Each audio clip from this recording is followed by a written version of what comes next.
इन लोगों से कह दो, आखिर किन लोगों से कहलवाना चाह रहा है? इन लोगों से कह दो कि जो कह रहे हैं कि ऐ रसूल, तुमने हम तक नमाज पहुंचाई, तुमने हम तक रोजा पहुंचाया, तुमने हमको हज बताया, तुमने हमको ज़कात बताई, तुमने हमको हर अहकाम बताए, अब हम इसका तुमको अज्र देना चाहते। देखिए बहुत तवज्जो चाहता हूँ, ये मत देखिएगा मजमा का में, ये देखिएगा कि मुहिब्बे अहल बैत बैठे हुए हैं, ऐ रसूल इनसे कह दो किन लोगों से ये लोग जो कहते हैं कि आपने हम तक नमाज पहुंचाई, आपने हम तक रोजा पहुंचाया, आपने हम तक हज पहुंचाया, आपने हम तक ज़कात पहुंचाई, आपने हम तक हर अहकाम पहुंचाए, अब आप इसकी हमसे इसकी अज्र ले लीजिए, हम कुछ इसका बदला देना चाहते हैं। रसूल ने कहा, खुदा ने रसूल से कहा है, रसूल इनसे कह दो कि हम तुमसे कुछ नहीं चाहते, अगर कुछ चाहते हैं तो सिर्फ मेरे अहले बैत से मोहब्बत करो। देखिए तवज्जो चाहता हूँ, बहुत तवज्जो चाहता हूँ। अगर कुछ देना ही है तो मुझे तुम्हारा पैसा नहीं चाहिए, क्योंकि पैसा फना होने वाली चीज है। मुझे तुम्हारा माल नहीं चाहिए, क्योंकि माल फना होने वाली चीज है। लेकिन मोहब्बत और मवद्दत एक ऐसी चीज है, अगर कोई अहले बैत से कर दे तो उसे दुनिया में भी कामयाबी, आखिरत में भी कामयाबी। एक सलात का साहब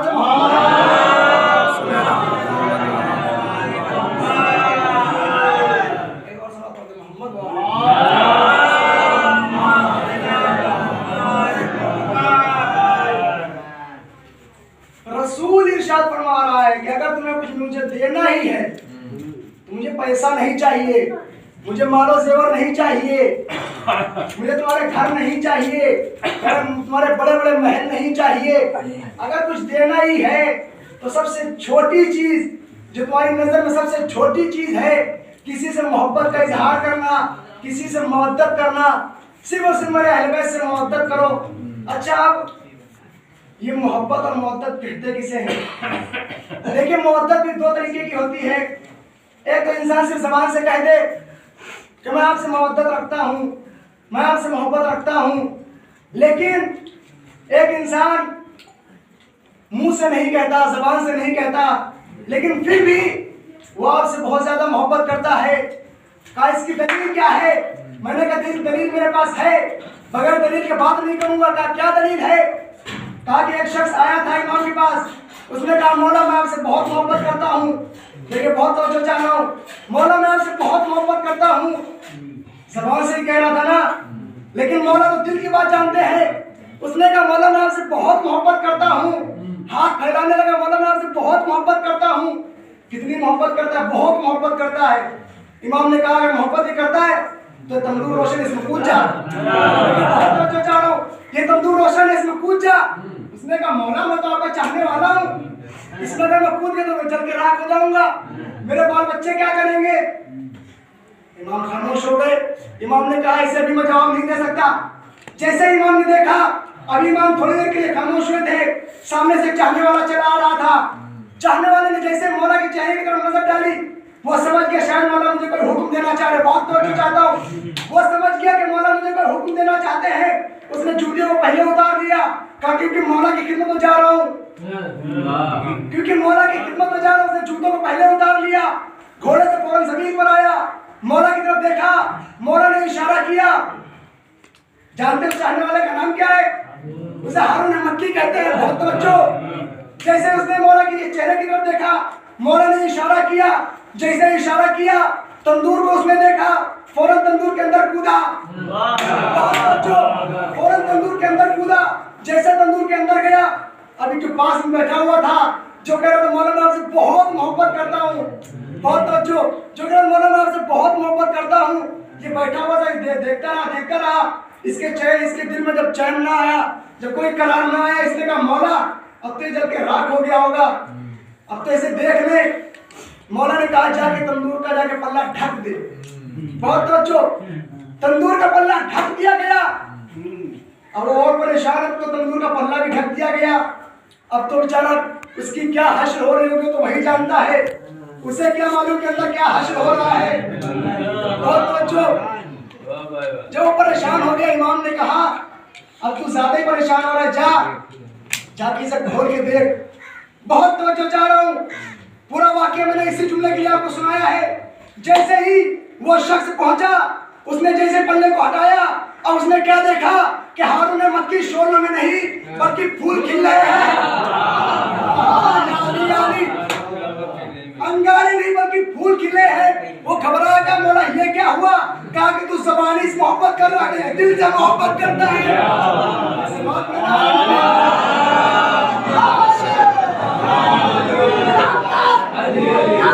अली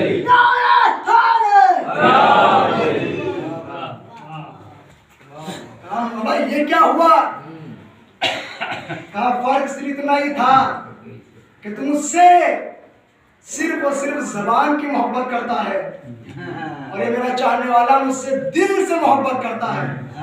और मेरे मौला को किसी जबानी मोहब्बत करने का नहीं चाहिए उन्हें। तो कोई जबान से मोहब्बत करता हो और वो आ जाए, मौला कहेंगे तू मेरा चाहने वाला नहीं है। देखिए जाकिर जुमला कहते रहते हैं कि ऐसे बनो कि तुम न कहो कि मैं मौला का चाहने वाला हूँ, बल्कि मौला कहे कि ये मेरा शिया और मेरा चाहने वाला है। एक सलात पढ़े मोहम्मद।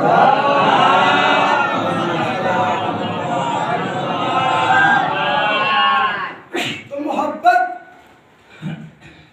और मवद्दत अगर करना है किसी को, अगर अहले बैत से करना है, तो उसे चाहिए कि वो दिल से करे। सबके सामने बाजार में खड़े होकर, सबके सामने तमाशा बनाकर उसे ये कहने की जरूरत नहीं है कि मैं मौला का चाहने वाला हूँ, बल्कि अगर वो अपने घर में इमाम हुसैन अलैहिस्सलाम का फर्श अदा छोटा सा भी बिछा दे तो शायद उसे जन्नत नसीब हो जाए। एक सलात पढ़ते मोहम्मद वाला।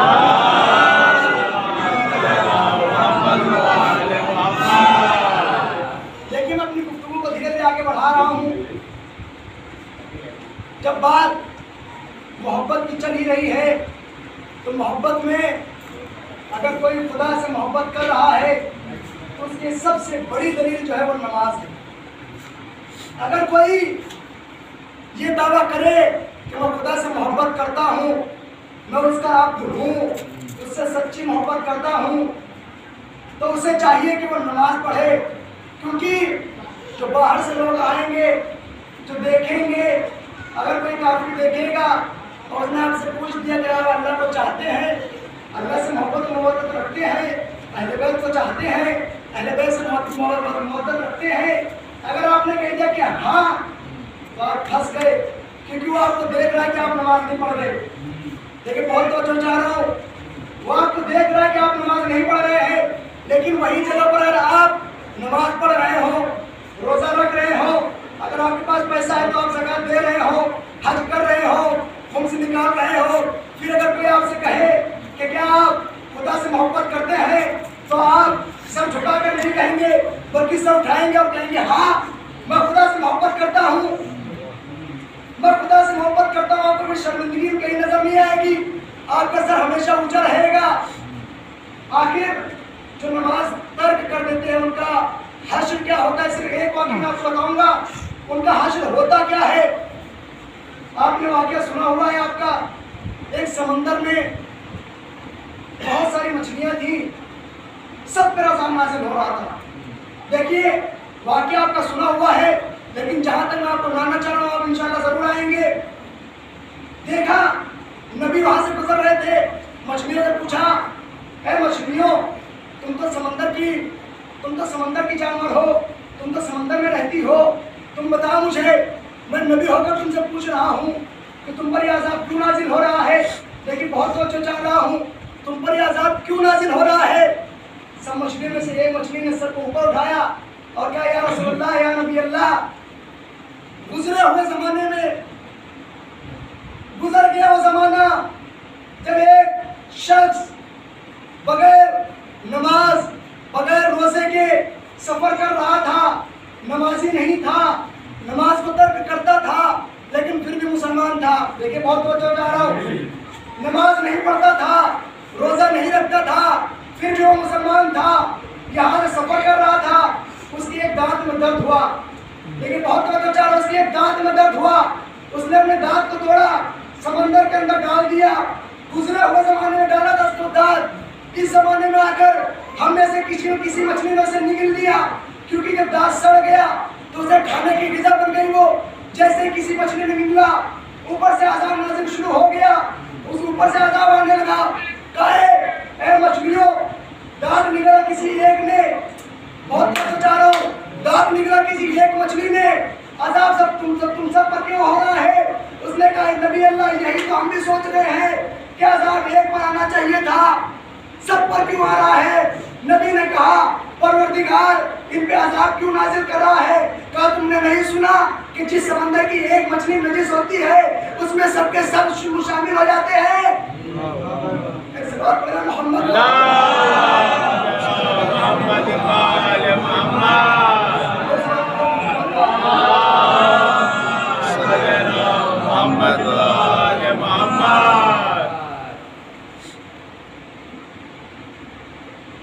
क्या आपने वो कहावत नहीं सुनी कि अगर किसी समंदर में एक भी मछली या कोई किसी सूबे में, किसी शहर में, किसी बस्ती में, किसी गांव में अगर कोई एक गंदा शख्स निकल जाए बाहर, बाकी पूरे सब के सब पाकीज़ा बैठे हों, अगर एक शख्स उसमें से अगर नजीस खड़ा हो जाए, अगर दुश्मन खड़ा हो जाए, अगर नापाक खड़ा हो जाए, किसी दूसरी बस्ती में चला जाए, तो दूसरी बस्ती वाले ये नहीं देखेंगे कि इसके गांव में कितने पाक लोग रहते हैं, वो ये देखेंगे कि इनकी बस्ती में नजीस रहता है।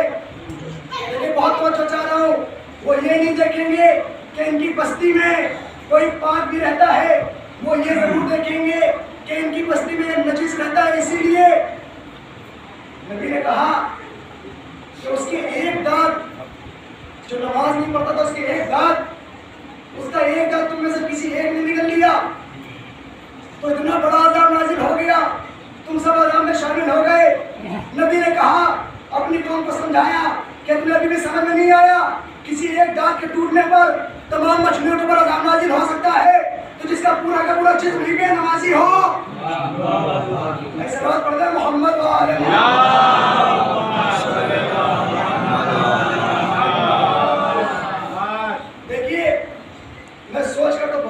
पढ़ने के लिए, लेकिन ज्यादा वक्त मुझे इतनी मोहलत नहीं देगा कि मैं आपके सामने जितना सोच कर आया इतना पढ़ूं। लेकिन मैं आपके सामने खैबर आज पढ़ने के लिए आया था। सिर्फ 2 जुमले आपके सामने खैबर पढ़ूंगा, क्योंकि किसी शायर ने कहा है कि अपने बच्चों से खैबर की बातें दोहराते रहा करो, वरना बाद में मत कहते ना कि मेरा नाम बुज़दिल हो गया। ठीक है, वो शेर करबला के ऊपर है, लेकिन मैंने उसे खैबर के ऊपर कर दिया कि अपने बच्चों को करबला की बातें दोहराते रहना, वरना अगर तेरा बुला लगा कि बुज़दिल हो गया तो बाद में मत कह देना कि मेरा नाम बुज़दिल निकल गया। इसलिए क्योंकि अगर करबला की बातें, खैबर की बातें, खंदक की बातें अगर अपने बच्चों से अगर दोहराते रहोगे तो तुम्हारा बच्चा कभी भी बुज़दिल नहीं निकलेगा, हमेशा शेर पर बनकर निकलेगा। अगर उससे हैदर की बातें करवाओगे, उसे हैदर की बातें बताओगे तो वो हैदर की तरह ही निकलेगा, क्योंकि हैदर के मानी है हमला करते हुए शेर के। तो ये हमला करते हुए शेर की उसको बातें बताओगे, तो अगर हमला करते हुए नहीं शेर की मानिंद तो कम से कम शेर तो बनेगा। एक सवाल पढ़े मोहम्मद।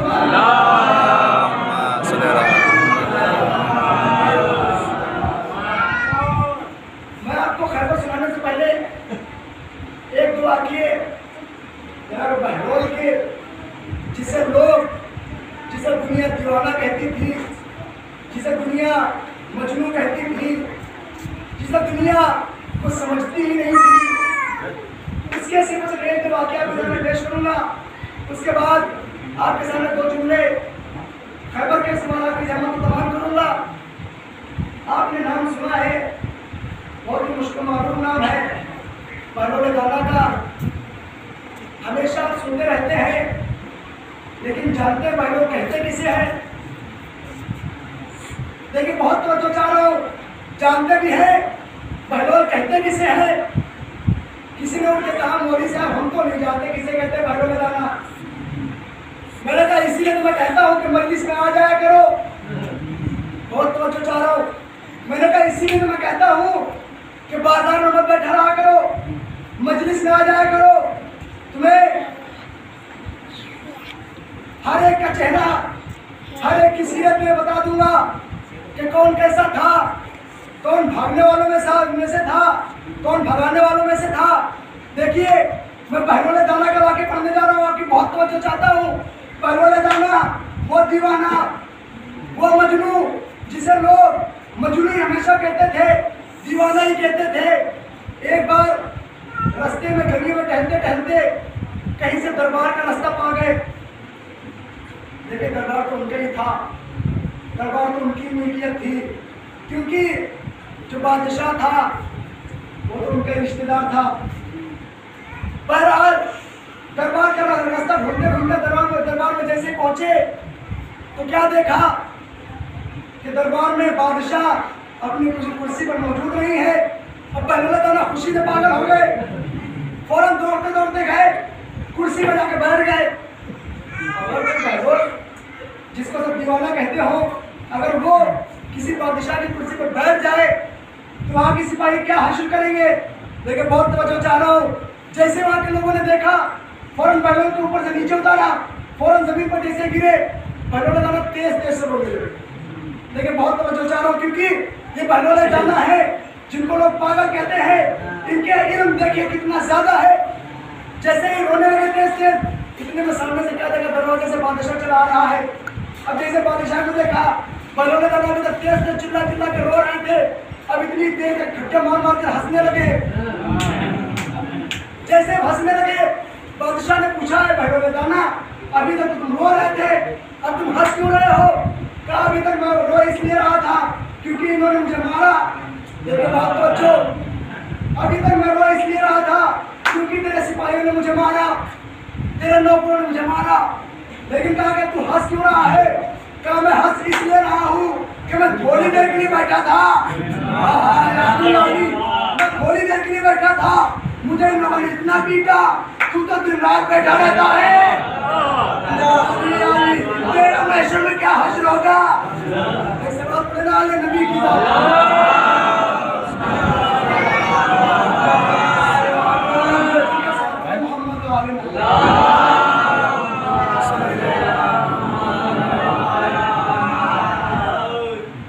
मैं तो सिर्फ कुछ सेकंड के लिए, ये सेकंड की बात छोड़ो, 1-2 मिनट के लिए बैठा था। मुझे इन लोगों ने इतना मारा, मेरे अभी भी पीठ दर्द कर रही है। इन लोगों ने मुझे इतना मारा कि मेरा अभी भी सर दर्द कर रहा है। लेकिन तू तो सर दर्द बन के दिन रात बैठा रहता है, अब तेरा क्या होगा महशर के दिन?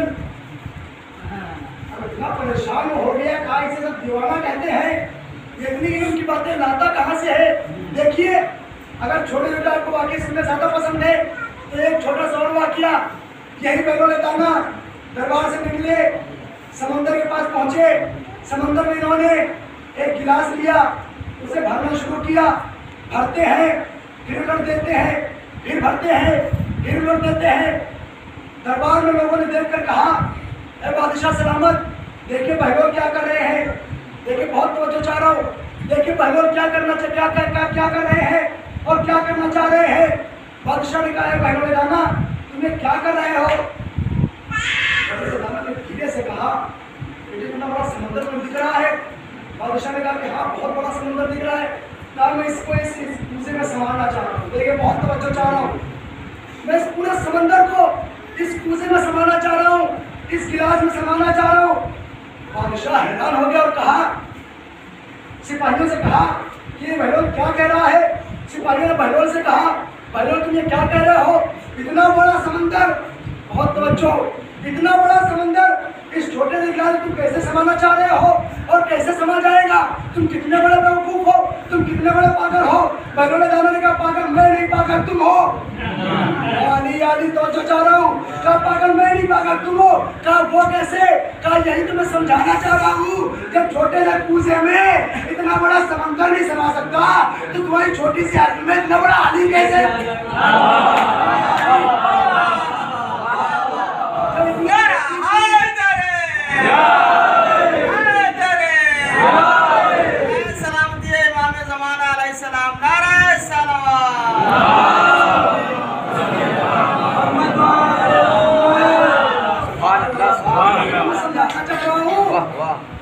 कि जब इतने छोटे से कुएं में इतना बड़ा समंदर नहीं समा सकता तो तुम्हारी क्यों नहीं समझ में आ जाता कि इतना बड़ा अली की आप कामत जानते हैं क्या है? आप जाहिरी मत देखिए, अली ने खुद ने कहा है कि मैं जमीन से ज्यादा आसमान के रास्तों को जानता हूँ।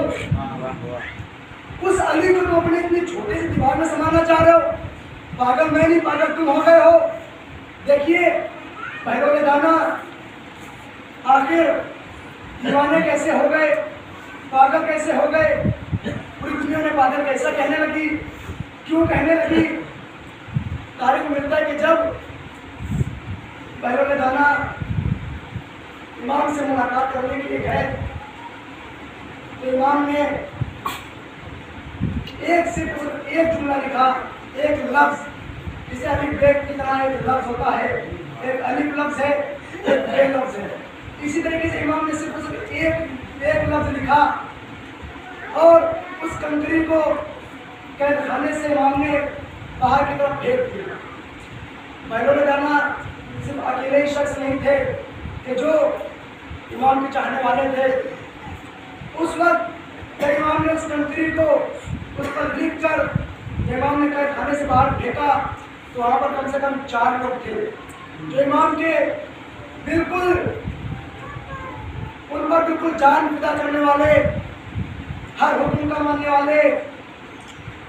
जैसे वो कंकरी बाहर आई, किसी ने उससे कुछ समझकर अपने आप को उसी के अंदर ढाल लिया, किसी ने उसमें ये समझकर कि इमाम शायद मुझे सफ़र का हुक्म दे रहे हैं, वो सफ़र पर निकल गया। किसी ने उससे ये समझकर कि शायद इमाम मुझसे पहाड़ पर रहने के लिए कह रहे हैं, वो पहाड़ की तरफ चला गया।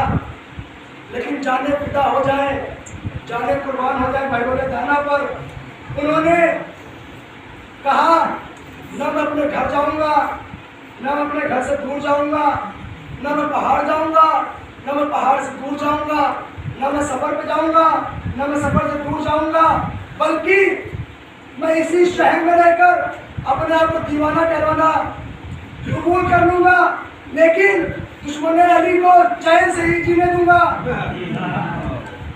मैं इसी शहर में अपने आप को दीवाना तो कहलवाना कबूल कर लूंगा, लेकिन अली के दुश्मनों को चैन से नीचे रहने दूंगा।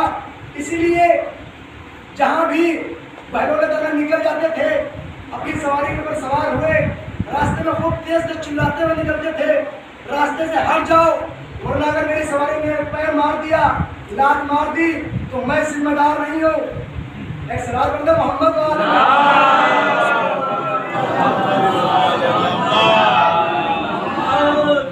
देखिए, मैं अपनी गुफ्तगू को समेट रहा हूँ। खुदा ने इरशाद फरमाया कुरान में, वांज़िर अशीरतकल अक़रबीन। जिस वक्त नबी 40 साल के हुए, खुदा आलम ने जिब्रील के जरिए हुक्म पहुँचाया है, नबी अभी तक तुमने मख्फी तरीके से, अभी तक तुमने छुपे छुपे तबलीग की, लेकिन अब खुदा आलम का हुक्म है कि तुम ऐलान नबूवत करो, अपने नबूवत का ऐलान करो। खुदा आलम ने जैसे हुक्म दिया, अच्छा अब लोग कुछ समझते हैं कि रसूल ने मौला अली अलैहिस्सलाम को बली सिर्फ और सिर्फ आखिरी हज में बनाया, लेकिन ऐसा नहीं है, क्योंकि मौला अली अलैहिस्सलाम को रसूल खुदा ने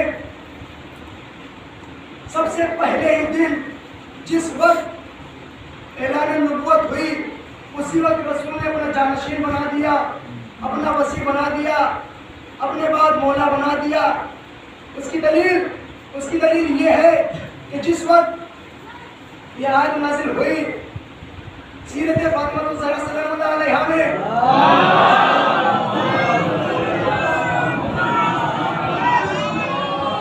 ये मौजूद है। अगर किसी को हवाला चाहिए तो मेरे पास किताब भी मौजूद है। उसमें लिखा गया कि जिस वक्त ये आयत नाज़िल हुई, रसूल खुदा ने अपने चचा से कहा, चचा जान, मुझे अब नबूवत का ऐलान करना है, अब मुझे अपनी नबूवत को ज़ाहिरी तौर पर ऐलान करना है। रसूल खुदा के चचा ने कहा, ठीक है, मैं तुम्हारे साथ हूँ। जैसे ही रसूल खुदा के चचा ने तमाम लोगों को दावत दी, जैसे ही दावत में सब लोग इकट्ठा हुए, खाना बना, एक मुद्द खाना बना, एक जानते हैं कितना होता है? एक मुद एक अंजूरे को कहते हैं। एक अंजूरे में जितना आ जाए इसे एक मुद कहते हैं, या अरबी के एतबार से 3.5 किलो को कहते हैं। लोग कितने थे? 40 लोग थे। रसूल खुदा ने कहा कि एक बकरी की रान बनाई जाए। एक रान में 40 लोगों को खाना बना। रसूल खुदा ने खाने को उठाया, अपने दहन में रखा, खाने के किनारे किनारे रख दिया। अब जैसे रखना था सब लोग खाते गए, खाना बढ़ता गया। सब लोग खाते गए, खाना बढ़ता गया। लेके बहुत तवज्जो चाह रहा हूँ। सब लोग खाते गए, खाना बढ़ता गया। सब लोग शेर भी हो गए, खाना बचा रखा रहा।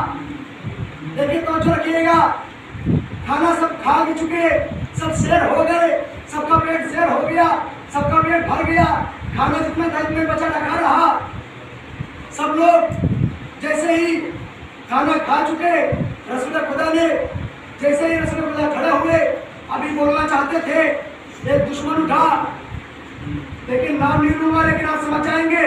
एक दुश्मन उठा, उसने कहा कि तुमने नहीं देखा रसूल ने जादू किया है। रसूल ने जादू कर दिया। खाना इतना थोड़ा सा था कि 1-2 लोग खा सकते थे, इसमें 40 लोगों ने खाना भी खा लिया। अभी खाना पूरा बचा भी रखा हुआ है। लेकिन बहुत तो चाह रहा हूँ, अभी तुमने नहीं देखा कि खाना सबने खा भी लिया, खाना पूरा बचा हुआ रखा है। अब जैसे सबने सुना तो बात तो सही कह रहा है, सबके सब उठे, चल दिए। दूसरा दिन हुआ, खाना खाया, चल दिए। यहाँ तक कि 3 दिन हो गए। जब देखा कि लोग उठने वाले नहीं है, जनाब हमजा, जनाब अबू तालिब दोनों लोग खड़े हुए, एक एक तरफ खड़े हो गए। जैसे ही लोग उठने चले, जनाब अबू तालिब ने कंधे पर हाथ रख के कहा, बैठ जा। पहले मेरे भतीजे की बात सुन। जैसे ही देखा कि अबू तालिब गुस्से में आ गए और शीशे पे चुपचाप बैठ गए। कहा अगर अब उठे तो खैर नहीं, क्योंकि बनी हाशिम के नौजवान है, अगर अब उठ गए तो खैर नहीं। सबके सब बैठे। रसूल खुदा ने ऐलान किया कि मैं अल्लाह का नबी हूँ, मैं अल्लाह का रसूल हूँ। खुदावंद आलम ने मुझे नबी बनाकर भेजा है। देखिए मैंने आपसे पहले भी कहा था कि अली को मौला सिर्फ और सिर्फ आखिरी हज के बाद नहीं बनाया गया, पहले दिन ही मौला बना दिया गया, पहले दिन ही वसी बना दिया गया। उसकी दलील मैं अब देने जा रहा हूँ।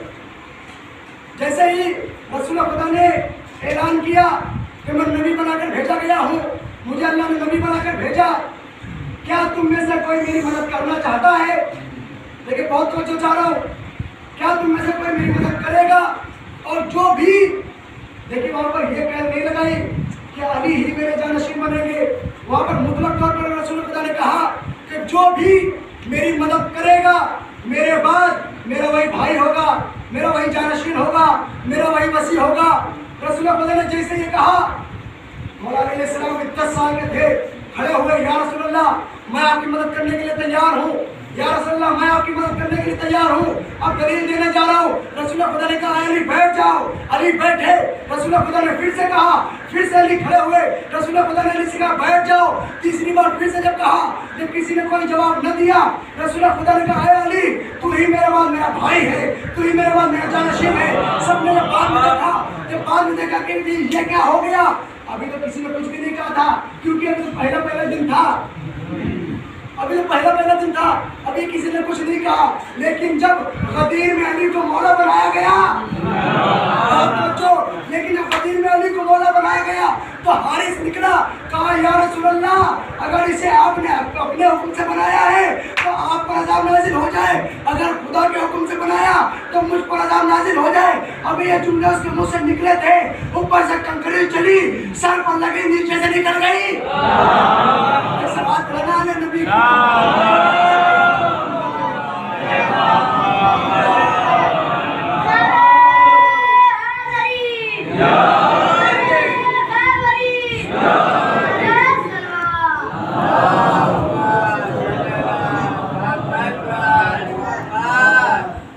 देखिए, क्योंकि मैंने आपसे वादा किया था कि आपको 2 जुमले खैबर के जरूर सुनाऊंगा।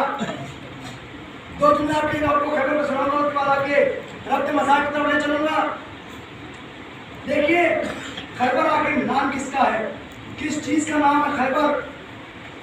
खैबर कहते हैं जहाँ यहूद और नसारा रहते थे, जहाँ काफिर रहते थे, जहाँ दुश्मनों ने अहले बैत रहते थे। कुछ लोगों ने आकर रसूल खुदा को खबर दी, या रसूल अल्लाह, हम लोग जब तिजारत करने के लिए जाते हैं तो हमारा जब खैबर से गुजर होता है तो वहाँ पर लोग इतने बहादुर बहादुर लोग हैं, वो लोग हमारा तमाम माल तमाम जेवर लूट लेते हैं। रसूल खुदा ने कहा ठीक है, वो तुम्हारा माल लूट लेते हैं, हम उनसे निपट लेंगे। रसूल खुदा ने एक खत लिखा कि तुम बाहर आ जाओ, मेरे चाहने वालों को मत लूटो, मेरे चाहने वालों को सफर करने दो, मेरे चाहने वालों को तिजारत करने दो। एक बार खुद खत लिखा, उधर से कोई जवाब नहीं आया और वो लोग न माने। दूसरी बार खत लिखा और कहा कि अगर तुम न माने तो मैं खैबर को फतह कर लूंगा। देखिए बहुत बड़ा जुमला कह गया मैं।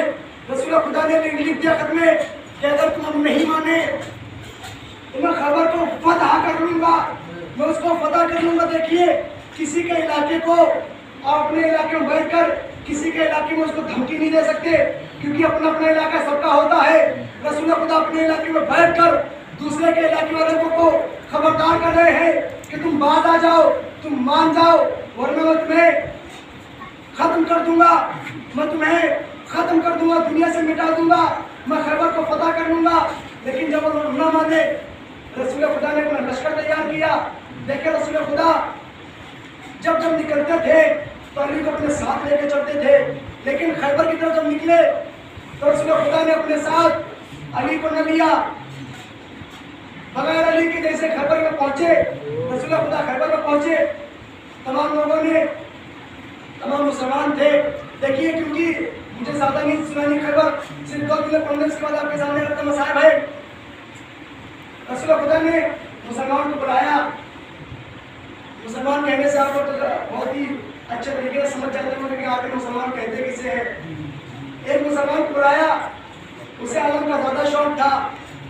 मौलाना रसूल खुदा ने उसे आलम दिया, कहा ये लो आलम, ये लो मुसलमान, ये लो लश्कर, जाओ और जब तक खैबर फतह न कर लेना तब तक वापस न आना। अभी गए थे, वापस आ गए थोड़ी देर में। रसूल खुदा ने कहा क्या हुआ, फतह कर लिया? उसने कहा यार रसूलुल्लाह क्या करूं, लश्कर में साथी नहीं दिया। मुझे बहुत तवज्जो चाह रहा हूं, यार रसूलुल्लाह क्या करूं, लश्कर में साथी नहीं दिया। लश्कर वालों ने कहा यार रसूलुल्लाह ये झूठा है, पहले तो ये भागा था, उसके बाद हम लोग भागे।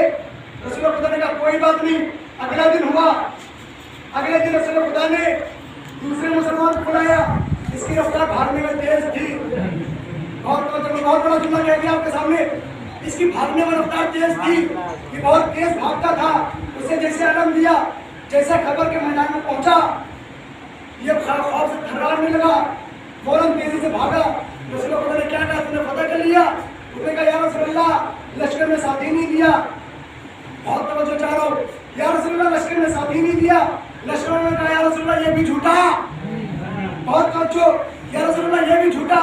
यहाँ तक कि रसूल खुदा 39 दिन तक अलम देते रहे, अलम जाता रहा, अलम आता रहा। एक शख्स तो ऐसे थे जिनको रसूल खुदा ने अलम दिया, अलम भी नहीं छोड़ा है। अगर अलम के लिए चले आए, रसूल खुदा ने कहा अलम के लिए आते, कहा या रसूलल्लाह इतना खौफ तारी हो गया। अब रसूल खुदा ने जब देखा तो मैंने 40 दिन का वादा किया था कि 40 दिन में खैबर को फतह करूंगा। 39 दिन हो गए। जैसे ही रसूल खुदा थोड़े से परेशान हुए, खुदा ने जिब्रील को नाज़िल किया और कहा जाकर रसूल से कह दो कि अली को बुलाओ। बहुत तवज्जो चाह रहा हूं, खुदा ने जिब्रील से कहवाया जाकर कह दो कि अली को बुलाओ। रसूल खुदा ने रात में कहा कि मैं कल अलम उसे दूंगा जो मर्द होगा। देखिए बहुत तवज्जो चाह रहा हूं, मैं कल अलम उसे दूंगा जो मर्द होगा, कर्रार होगा, गैर फरार होगा, और हमला करने वाला होगा। अब एक शख्स थे तो मौजूद है, वो कहते हैं कि मैं कभी भी अलम के लिए इतना परेशान ना हुआ। मैं कभी सोचता ही नहीं था कि मुझे कहीं अलम मिले, लेकिन मैं उस रात इतना परेशान था कि सुबह मुझे अलम मिल जाए, मुझे अलम मिल जाए, क्योंकि रसूल खुदा ने कहा था करने वाला मुझसे दूंगा जो मर्द होगा। कहने लगे मैं उस रात इतना परेशान था, मैं रसूल खुदा के पास गया और मैंने कहा या रसूल अल्लाह कल अलम किससे मिलेगा मुझे बता दे। रसूल खुदा ने कहा कि अभी जाओ। रसूल खुदा ने मुझसे पहले बता दिया कि अभी तुम जाओ। उसने कहा या रसूल अल्लाह मुझे बता दे कि कल अलम मुझे मिलेगा या नहीं मिलेगा, अगर नहीं मिलेगा तो बता दे, मैं चैन से सो तो जाऊं, मुझे नींद नहीं आ रही। रसूल खुदा ने कहा अभी तुम जाओ, सुबह जिसको अलम मिलेगा उसे पता चल जाएगा। जैसे सुबह हुई रसूल खुदा ने नमाज पढ़ाई, नमाज पढ़ने के बाद रसूल खुदा ने बिस्मिल्लाह की, बिस्मिल्लाहिर्रहमानिर्रहीम नादे अलीयम बल हरा जाए। आप अली के मुहिब अली के चाहने वाले हैं, मैं अली की फज़ाइल सुनाने जा रहा हूँ। जैसे रसूल खुदा ने कहा नादे अलीयम मद हरल आ जाए, अभी रसूल खुदा ने जुमले कहे थे, तमाम मुसलमानों ने चारों तरफ देखना शुरू किया कि अली तो मदीने में है, तकरीबन 100 किलोमीटर से ज़्यादा फासला है खैबर और मदीने का। आखिर अली कैसे आ जाएंगे? रसूल खुदा ने जैसे कहा नादे अलीयम मद हरल आ जाए, अभी क्या देखा खैबर की, जैसे देखा रसूल खुदा ने जैसे जुमला कहा, क्या देखा कि मदीने की तरफ से गर्द उड़ रही है। जैसे गर्द उड़ती हुई नजर आई, रसूल खुदा ने जैसे गर्द उड़ती हुई देखी, कहा आ गया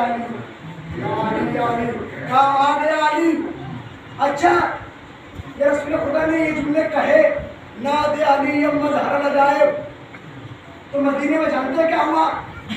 मौला अली अलैहिस्सलाम के कानों तक आवाज पहुंची, इधर सलमान उठे, कमर उठे, मिकदाद उठे, यासिर उठे, ये है रसूल खुदा के 4 यार। बहुत तवज्जो चाह रहा हूं, ये 4 रसूल खुदा के यार। उन्होंने कहा या अली क्या हुआ, कोई आपने आवाज सुनी? रसूल खुदा ने कहा कि हाँ जाओ मेरे घर से मेरी जुल्फ़िकार लेकर आओ। बहुत तवज्जो चाह रहा हूं, बहुत बड़ा जुमला कहने जा रहा हूं। ऐ सलमान जाकर मेरी तलवार लेकर आओ। जैसे सलमान दरवाजे पर पहुंचे, जैसे ही दस्तखत दी, क्या देखा दरवाजा खुला, सामने बुतूल तलवार लेकर खड़ी है, जुल्फ़िकार लेकर खड़ी है। सलमान घबराए, ए बीवी आपको कैसे पता कि मैं तलवार लेने आया हूँ? आपने नहीं सुना रसूल खुदा से कि अगर एक मासूम कहे तो दूसरे मासूम तक बात पहुंचती है।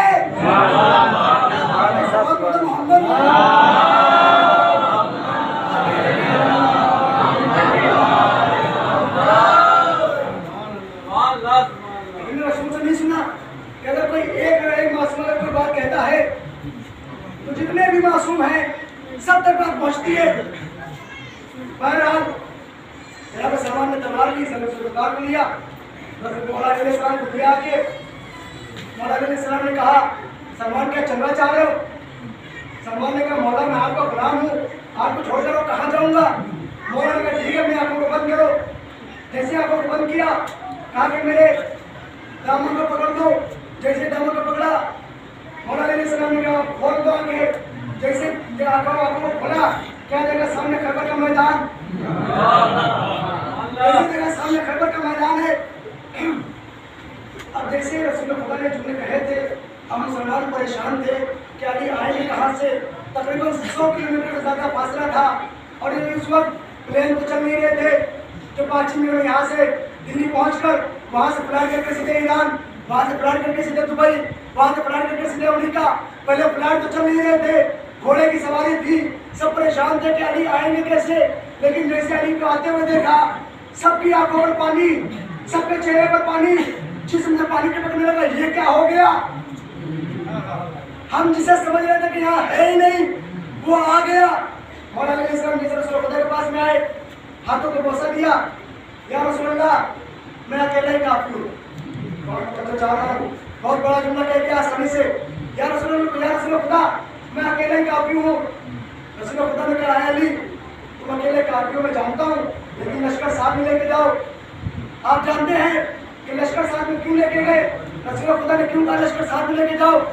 रसूल खुदा ने कहा अली मैं जानता हूँ कि तुम अकेले काफी हो, लेकिन ये मुसलमान भी देख ले, ये मुसलमान भी देख ले कि मेरा अली काफी है।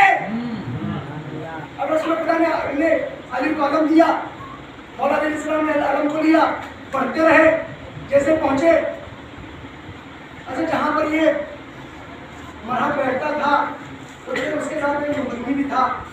मुजमी कहते हैं उनका बहुत बड़ा एक आलिम था जो मरहब के साथ में ये खड़े और बैठा था ऊपर।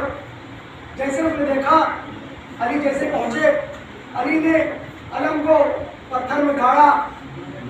मुजमी ने जैसे ही देखा, मरहब ने देखा, कहा कि इसका मिजाज सबसे अलग लग रहा है। सब अलम फेंक के भाग रहे थे, ये अलम को पत्थर में गाड़ रहा है, इसका मिजाज बिल्कुल अलग है। सब लोग अलम फेंक कर भाग रहे थे, इसने अलम को पत्थर में गाड़ दिया। जो मुजमी बैठा था उसने कहा मरहब तू परेशान मत हो, ये जो अलम को जो गाड़ रहा है ये इसकी फजीलत नहीं है। फिर कहा कि एक सितारा है वो जब सामने आता है, बहुत तवज्जो चारों, जो वो सामने आ जाता है तो लोहे के लिए पत्थर मोम बन जाता है। जैसे इसने नुजुमी ने जुमला कहा, इमामत की कानों तक जुमले पहुंचे, इमाम ने पत्थर जानों को फिर से उखाड़ा, बहुत तवज्जो चारों, अलम को फिर से उखाड़ा, फिर से गाड़ा, फिर से उखाड़ा, फिर से गाड़ा। तकरीबन 9 बार इमाम ने पत्थर में अलम को गाड़ा, फिर से उखाड़ा। तकरीबन 9 बार इमाम ने पत्थर में गाड़ दिया अलम को। नुजुमी ने परेशान होकर कहा कि यह फजीलत इसी की है। मरहब ने कहा अभी तू कह रहा था कि इसकी फजीलत नहीं है, ये इसकी करामत नहीं है, अभी तू पलट कैसे गया? उसने कहा कि ये सितारा है, ये सामने आता है, लेकिन मैं भी देख रहा हूँ कि जब ये आता है, जो चारों देखिए जुमला देने जा रहा हूँ आपको, बहुत बड़ा जुमला, जब ये आ जाता है तब पत्थर मोम बनता है, लेकिन मैं भी देख रहा हूँ जितनी बार उखाड़ता है सितारा हट जाता है, जितनी बार उखाड़ता है सितारा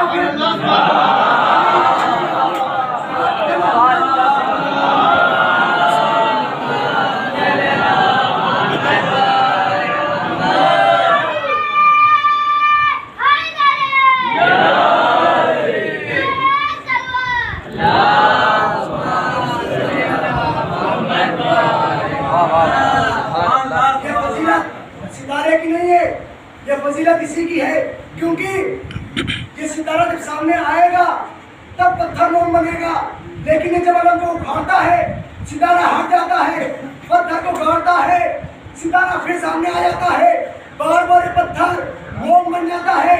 उसने कहा कि ये ऐसा वैसा बंदा नहीं है, बल्कि ये जमीन पर रहकर सितारों को बना रहा है। मोहम्मद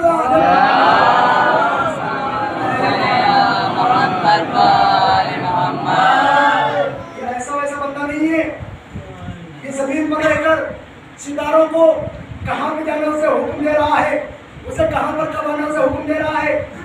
अच्छा अब मरहब आया, मौला अली सलाम ने कहा कि मेरी माँ ने मेरा नाम अली रखा है, हैदर रखा है। अच्छा जहाँ भी मौला अली सलाम की आप हर जंग देख लीजिए उठाकर, जहाँ भी मौला अली सलाम जंग करने के लिए गए हैं वहाँ पर यही जुमला कहा कि मैं अली इब्न अबी तालिब हूँ। ये कहीं पर नहीं कहा कि मैं हैदर हूँ, लेकिन जैसे खबर में आए मौला अली सलाम ने कहा कि मेरी माँ ने मेरा नाम हैदर रखा। यहाँ पर दो ही बातें हो सकती हैं, या तो मौला अली सलाम बताना चाह रहे हैं जैसे मेरा बाप बाकमाल है ऐसे मेरी माँ भी बाकमाल है, या दूसरी बात ये कि मरहब को बताना चाह रहे हैं कि तेरी माँ ने मुझसे लड़ने के लिए मना किया था। अली आप अभी तक पहुंचे नहीं, शायद अली अपनी माँ की फजीलत बताना चाह रहे थे, या मरहब को उसकी औकात बताना चाह रहे थे कि तेरी माँ ने तुझे घुट्टी में ही पिला दिया था कि हैदर मानी शख्स से मत करना वरना मारा जाएगा, वरना मारा जाएगा। अच्छा फिर भी उसने सोचा कि शायद हो सकता है वो दूसरा कोई हैदर हो, ये हैदर ना हो। मौला अली सलाम ने मरहब से कहा कि मरहब हमला कर।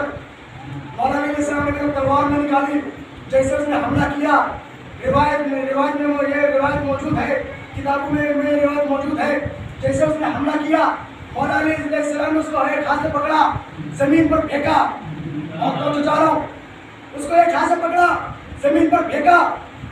मौला अली अलैहिस्सलाम ने कहा फिर से उठ, फिर से हमला कर।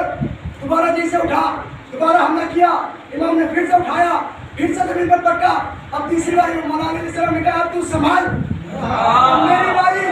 मौला अली अलैहिस्सलाम ने तलवार को नियाम से निकाला, जुल्फ़िकार को नियाम से निकाला, अपने हथियार को नियाम से निकाला। जैसे ही हथियार में नियाम से निकलना था, सबने देखा कि अली की तलवार तेजी से चली। अली की तलवार तेजी से चली। अभी सब देख रहे थे क्या हुआ। किसी ने कहा मरहब दो टुकड़े हो गए। अली किसी ने कहा कि मरहब के दो टुकड़े हो गए। अच्छा अब बचा कौन कौन वहाँ? लेकिन उनकी मरहब के साथ वहाँ पर हारिस भी था, अंतर भी था। हारिस और अंतर ने जब देखा तो मरहब का हाल क्या हो गया। लेकिन बहुत बड़ा जुमला देना चाह रहा हूँ और बहुत ही आसानी से जुमला दूंगा आपको। अभी देखा मरहब के दो टुकड़े हो गए, लेकिन फिर भी भागे नहीं। या अली कहाँ रह गए? लेकिन भागे नहीं। यहूदी थे लेकिन अपनी इज्जत बचाने के लिए भागे नहीं, टिके रहे। यहाँ से अब साबित हो जाता है लोग दुश्मन थे लेकिन अपनी गैरत को छुपा रहे थे। वो समझ रहे थे अगर मैदान से भागा तो औरतें लानतें करेंगी। ये कैसे मुसलमान थे जो मैदान छोड़ कर मोहम्मद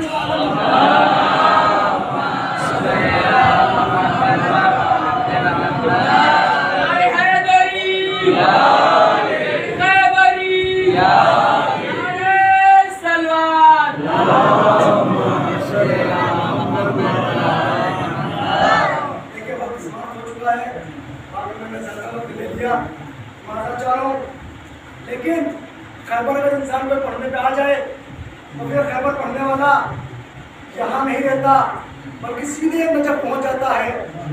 नजफ में पहुँचकर अली को अपने सामने रख कर तब खैबर पढ़ता है। मैंने आपका ज्यादा वक्त ले लिया, अब ज्यादा नहीं दूंगा।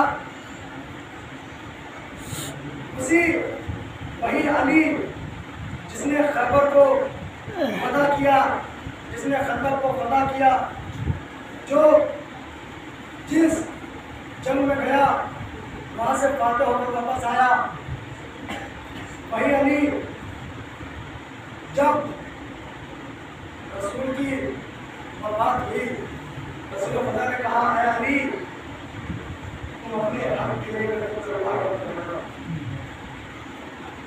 लेकिन मसाल में ज्यादा नहीं पढ़ सकता क्योंकि इतनी मेरा अंदर कुव्वत नहीं रह गई है कि मैं आपको मसाल ज्यादा सुनाऊं। अली तो अपने हक के लिए कभी तलवार न उठाना। मौला अली अलैहिस्सलाम को उसको निभाया भी, गले में रस्सी का फंदा डाल दिया गया। अली ने लेकिन तलवार न उठाई। शहजादी के ऊपर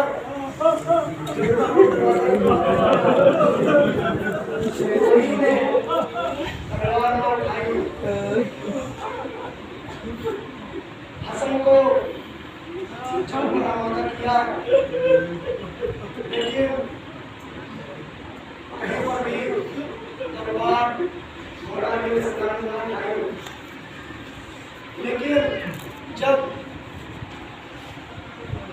मौला अली अलैहिस्सलाम की शहादत हो गई, सैयदा की शहादत हो गई, हसन को जमीन से शहीद कर दिया गया। अलैहिस्सलाम मदीने में जब हुसैन को मदीने में रहने दिया गया, हुसैन ने नारा लेकर बताया मैं हर शब आकर आपकी कब्र के ऊपर दिया जाया करता था। मुसलमान अगर मुसलमान जो मदीने में अब ये तेरा हुसैन मदीना छोड़कर जा रहा है।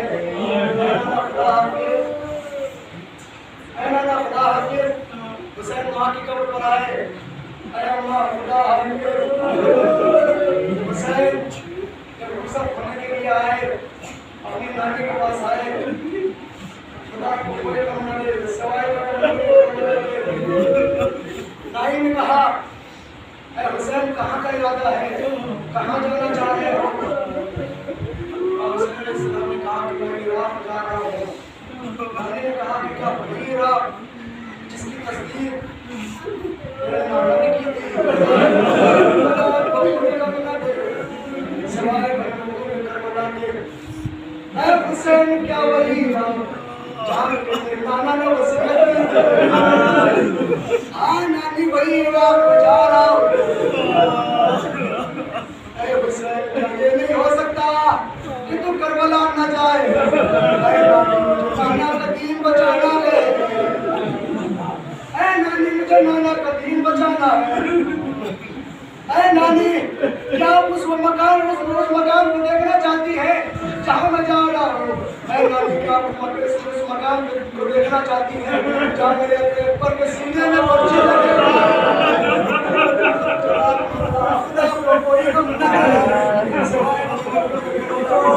ऐ नानी क्या आप उस मकान को देखना चाहती है जहाँ मैं करीब हो जाऊंगा?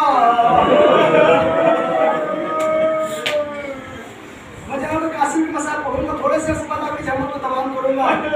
ऐ नानी क्या आप उस मकान को देखना चाहती है जहाँ पर मैं करीब हो जाऊंगा? हुसैन करबला में आ गए, हुसैन करबला में आ गए, हुसैन करबला में आ गए, हुसैन करबला में आ गए। आकर ठहर गए, कासिम ने आकर कहा ऐ चचा मुझे मरने की इजाजत है। खुदा को कोई कम न दे। ऐ चचा मुझे मरने की इजाजत दीजिए और मैं कसम कर रहा हूँ जनाब कासिम को मरने की इजाजत मिली। मैदान में पहुंचे, जैसे मैदान में पहुंचे हम लोग पर हमला किया, किसी ने हमला किया। जैसे जनाब कासिम के ऊपर हमला हुआ, जनाब कासिम जैसे घोड़े की जमीन, जैसे घोड़े किसी से जमीन की तरफ गिरने लगे। जनाब कासिम का पैर घोड़ों की सूंड से चिपट गया। खुदा को कोई कम न दे। जैसे जनाब कासिम का पैर घोड़े की सूंड से चिपट गया, जैसे जनाब कासिम का पैर घोड़े की रकाब में फंस गया, जनाब कासिम घोड़े के साथ फिसलने लगे। फिसलते आवाज दे रहे हैं ऐ चचा मेरी मदद करो, ऐ चचा मेरी मदद करो। इधर से वाला पास चले, इधर से दुश्मन ने अशकिया ने देखा कि आवाज आ रहा है।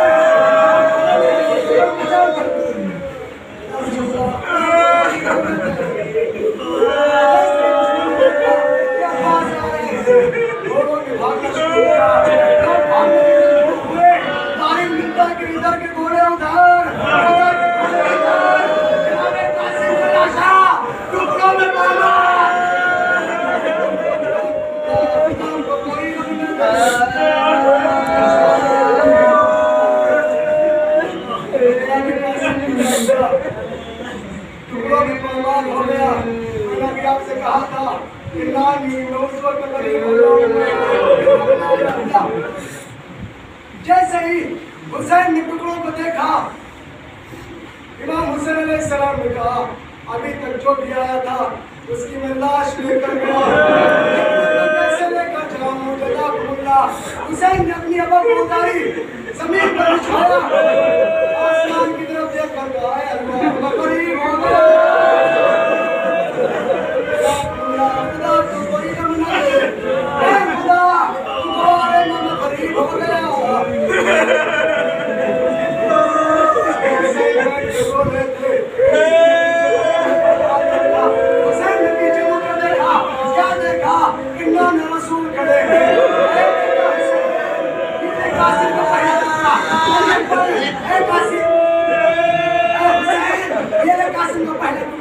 अली ने कहा है हुसैन ने कासिम को दूसरा टुकड़ा, हसन ने तीसरा टुकड़ा दिया। अब हुसैन ने दाएं बाएं देखना शुरू किया। अब दाएं बाएं देखना शुरू किया, क्या देखा कि माँ फातिमा दौड़ रही है। अरे अम्मा तू क्यों दौड़ रही है? अरे हुसैन कासिम की उंगली होने की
सर